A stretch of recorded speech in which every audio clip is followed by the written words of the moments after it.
Bueno, buenos días a todos. Antes que nada queremos agradecer al Comité Académico de la 15ª Semana de la Probabilidad Estadística por permitirnos participar nuevamente una vez más desde Uruguay, donde ya hace 5 o 6 años que venimos haciéndolo. Y en particular en esta ocasión lo que vamos a hacer es compartir con ustedes un trabajo que se titula Una aplicación del análisis factorial múltiple para el estudio de la pobreza multidimensional en Uruguay. Este es, como ustedes ven acá, un trabajo que fue comenzado por el profesor Maximiliano Saldaña, ayudante del Instituto de Estadística, nuestra querida profesora Laura Narvarte, que falleció el año pasado,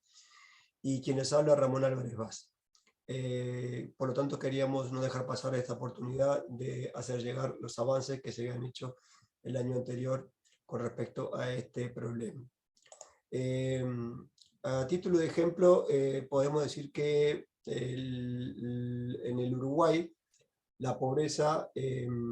está medida por el Instituto Nacional de Estadística, lo que viene a ser el INEGI de México, el cual mediante distintas metodologías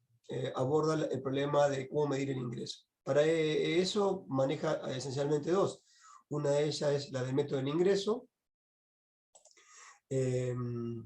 y la otra es la que va por el lado de las necesidades básicas insatisfechas, ¿sí? Entonces, entendemos que es de sumo interés generar una forma de medir el fenómeno de la pobreza de una perspectiva más holística que el método del ingreso y, por otra parte, un poco más amplia que la de las NBI. Bien, en cuanto a la metodología, brevemente, tanto Maximiliano como yo vamos a ir a lo largo de la presentación alternándonos en los comentarios sobre las láminas, y queremos decirles que para el análisis se utilizan los datos que provienen de la Encuesta Nacional de Gastos e Ingresos para el año 2017, que, como bien decíamos, está efectuada por el Instituto Nacional de Estadística. Entonces, lo que hacemos es, en este trabajo, seguir un poco algo que ya había sido iniciado hace ya unos años por Laura y otro grupo de investigadores, que aún está inédito, y es el de tratar de medir la pobreza mediante una perspectiva multidimensional, y en particular haciendo uso del análisis factorial de datos, que corresponde con lo que es el análisis de Donné de la Escuela Francesa de Estadística de Datos. En particular,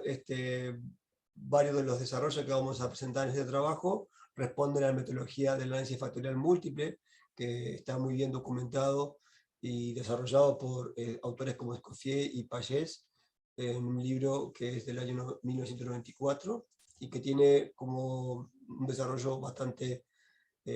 más nuevo, sobre todo en la perspectiva de la implementación computacional. Entonces, ¿qué podríamos decir? Que tenemos 4 conjuntos de variables para el análisis factorial, que responden a lo que sería un primer grupo de tecnologías de información y comunicación, las TICs; por otra parte, artículos de confort, lo que hace las características de la vivienda; y finalmente un cuarto grupo que sería aquellos atributos que tienen que ver con el empleo de las personas encuestadas y el nivel educativo de las mismas. Bien, es importante tener en cuenta que hay muchas formas de abordaje. Nosotros optamos por esta que estamos compartiendo, y entendemos que este algoritmo que acá aparece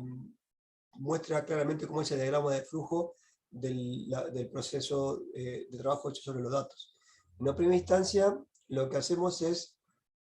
hacer correspondencias múltiples. En particular, es una técnica de análisis factorial que trabaja sobre atributos de tipo categórico, y como decíamos, la idea es trabajar justamente con cada uno de los 4 bloques de atributos antes mencionados, y para cada uno de esos bloques hacer un análisis factorial en forma independiente. Por lo tanto, de cada uno de estos 4 análisis, vemos en la primera parte del diagrama, surgen lo que nosotros vamos a retener como lo más relevante de la perspectiva de la información. Es el primer factor que corresponde al análisis factorial. En cuanto a cómo trabajar con ellas, un aspecto que entendemos que es relevante es, dado que los datos surgen de una encuesta probabilística con un diseño muestral complejo, fue una cuestión metodológica bastante relevante a tener en cuenta y tomar una decisión al respecto de cómo considerar, digamos, la ponderación tanto de los datos como de las variables, ¿sí? Entonces, a modo de resumen, podemos decir que de cada uno de estos 4 análisis factoriales de correspondencia hechos de forma independiente, tenemos, digamos, al conservar 4 ejes factoriales, una nueva matriz de datos que podemos seguirla trabajando sobre lo que sería de 2 perspectivas, o bien análisis componentes principales, o bien análisis factorial múltiple, ¿sí? En cuanto decía las alternativas de ponderación, bueno, dado que, como decíamos, los datos provienen de un diseño muestral complejo, lo que hicimos fue considerar 2 formas de ponderar. Por un lado, a cada factor de los correspondencias múltiples se le da un peso que es igual a la inercia sobre el primer factor, ¿sí? Y como resultado de componentes principales,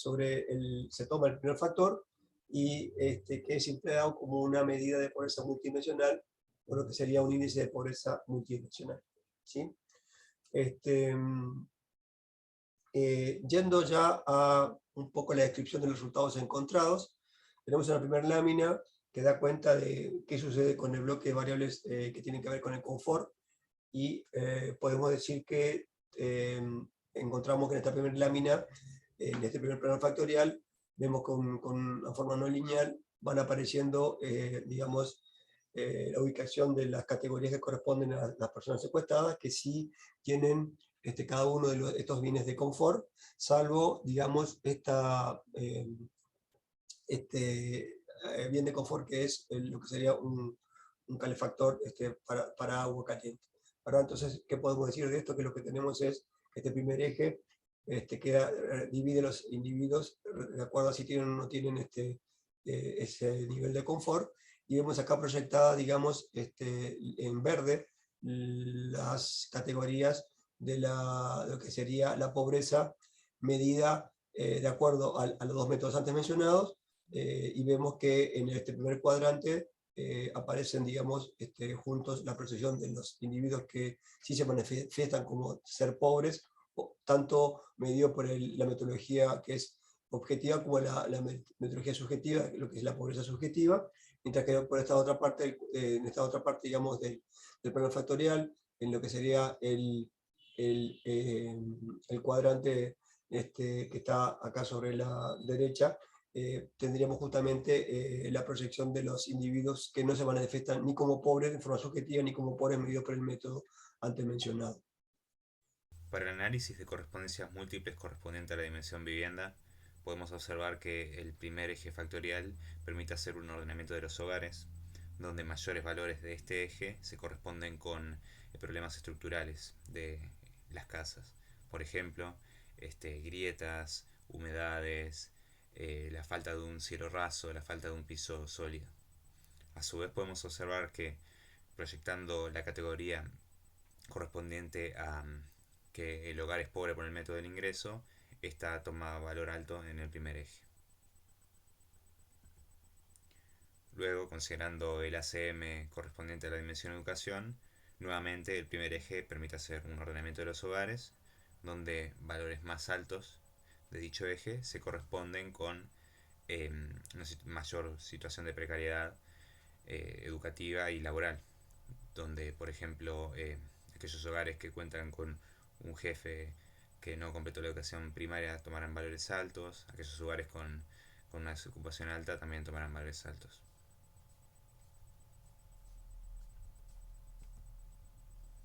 En cuanto a la dimensión de las tecnologías de la información y comunicación,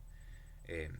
considerando el primer plano nuevamente, podemos observar que valores altos del primer eje se corresponderán con la carencia de dispositivos electrónicos, como sean la computadora, celulares, y a su vez podemos, además tomando en cuenta el segundo eje, podemos observar cómo que la pobreza por el método del ingreso se corresponderá con la carencia de una computadora del plan Ceibal, a pesar de que el hogar correspondía. Como en los análisis de correspondencia múltiples anteriormente presentados para las distintas dimensiones de pobreza, eh, el porcentaje de inercia explicado por el primer factor fue alto en general, del 90% promedio para todas las dimensiones. Se considera que pueden ser empleados estos primeros factores como un insumo para la segunda fase del análisis factorial múltiple,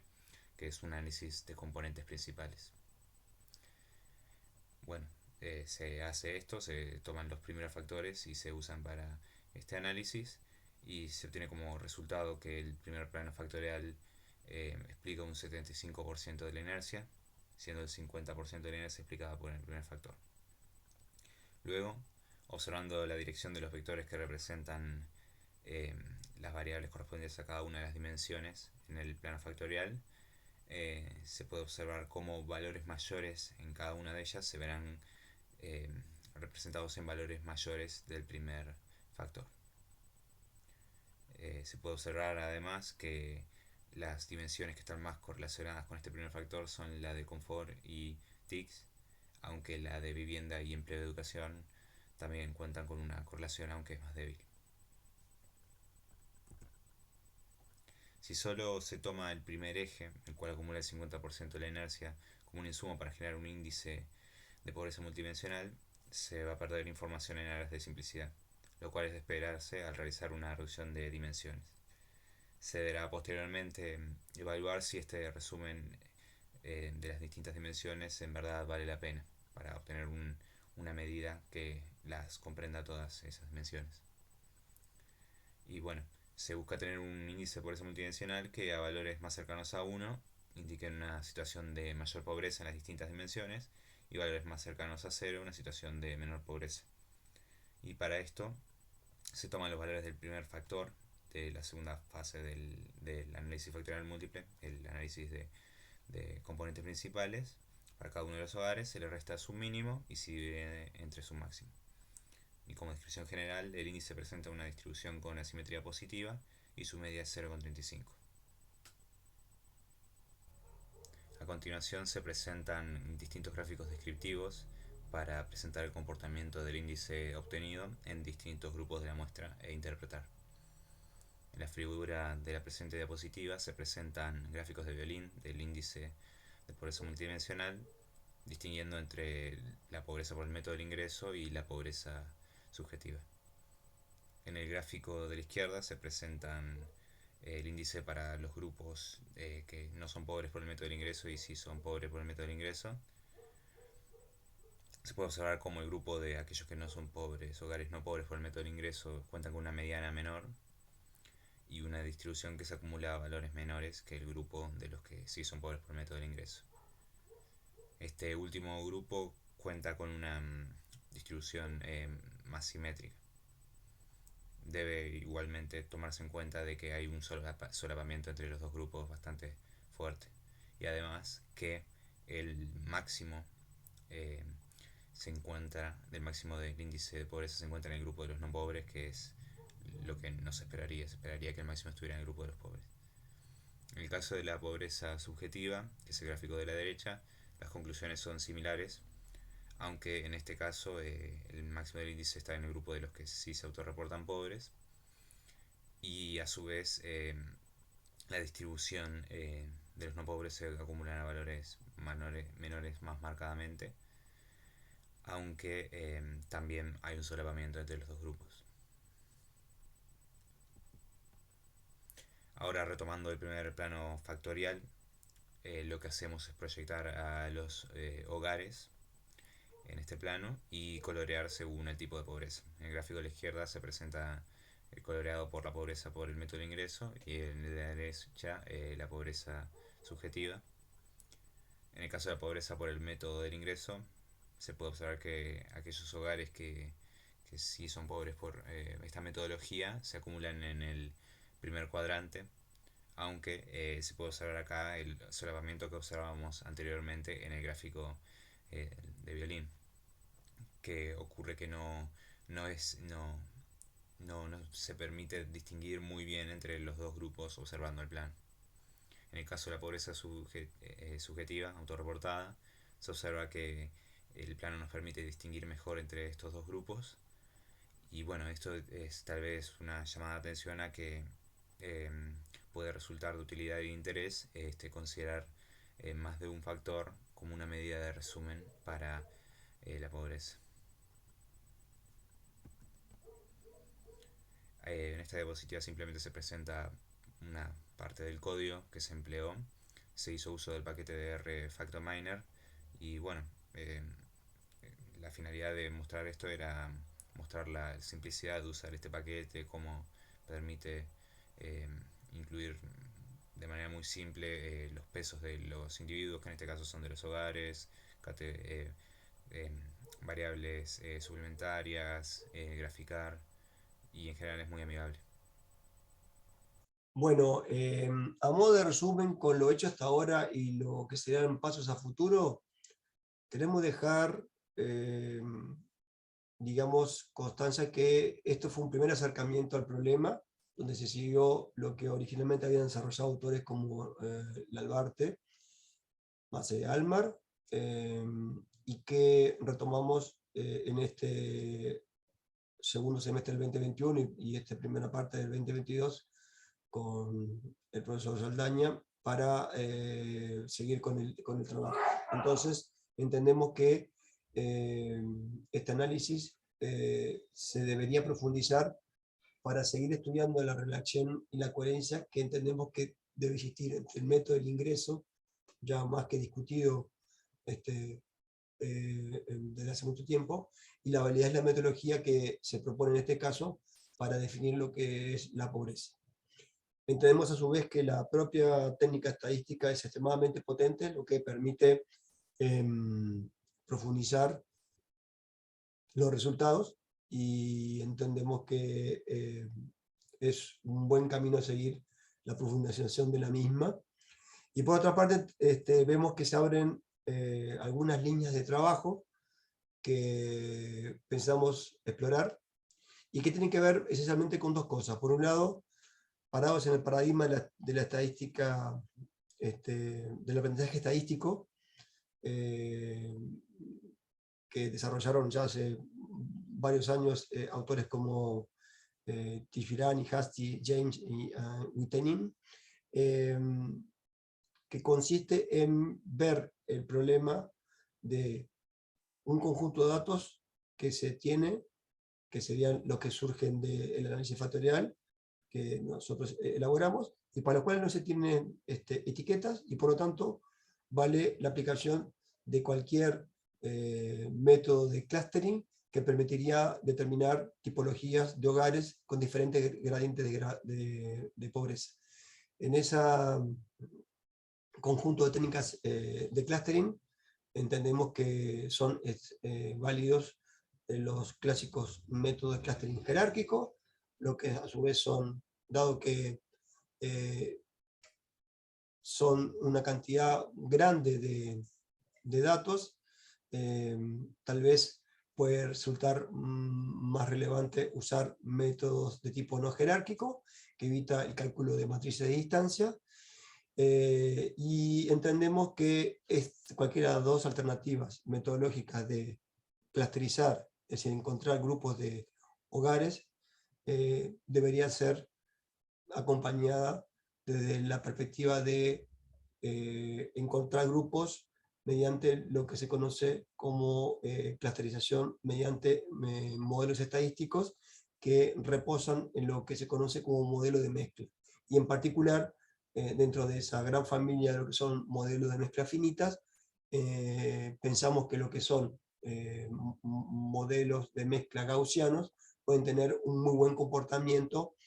a la hora de evaluar la creación de modelos de mezcla y en cierta forma decir, bueno, cada individuo que yo estoy observando realmente a qué población pertenece, donde uno entiende que esa población debería ser con diferentes niveles de pobreza. Y también de la perspectiva del aprendizaje estadístico entendemos que claramente nuestros datos admiten ir por el lado del aprendizaje supervisado, dado que es válido recordar que al inicio del problema teníamos dos atributos, que era cómo cada hogar era clasificado con el método convencional en hogar pobre o no pobre, y a su vez con el método de la pobreza subjetiva. Entonces en ese caso tendríamos etiquetados a los individuos y pensamos que se podrían encontrar diferentes métodos de clasificación supervisada que establezcan reglas de clasificación y que permitan hacer un modelo de tipo predictivo. Finalmente, el otro aspecto que nos interesa dejar constancia es que los desarrollos que hicimos hasta el momento están en este enlace del GitLab, donde es política del instituto dejar la mayoría de los proyectos que se desarrollan acá en el IESTA para compartir el código computacional y los adelantos que tengamos de los mismos. Entonces esperamos que visiten el sitio y acá mostramos diferentes niveles de referencias bibliográficas. Algunas tienen que ver con la propia generación de los datos, con reportes hechos por el propio Instituto Nacional de Estadística, otros que tienen que ver ya con referencias más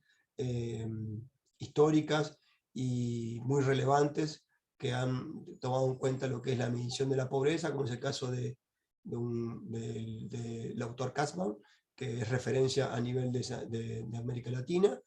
y finalmente también algunas referencias ya más de detalle fino con lo que tienen que ver con el uso de la librería usada en esta oportunidad, que es el FactorMine, y por otra parte algún otro ejemplo del mismo autor que desarrolló la técnica estadística, cómo la presenta mediante el uso del sistema R. Bueno, esto sería todo. Agradecemos nuevamente la posibilidad que nos siguen brindando año a año los colegas de la querida UAP allá en Puebla,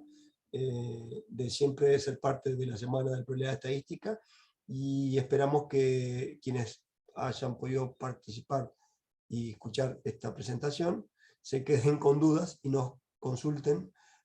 porque entendemos que de ahí puede salir un intercambio importante donde todos crezcamos. Bueno, muchas gracias y hasta el año próximo.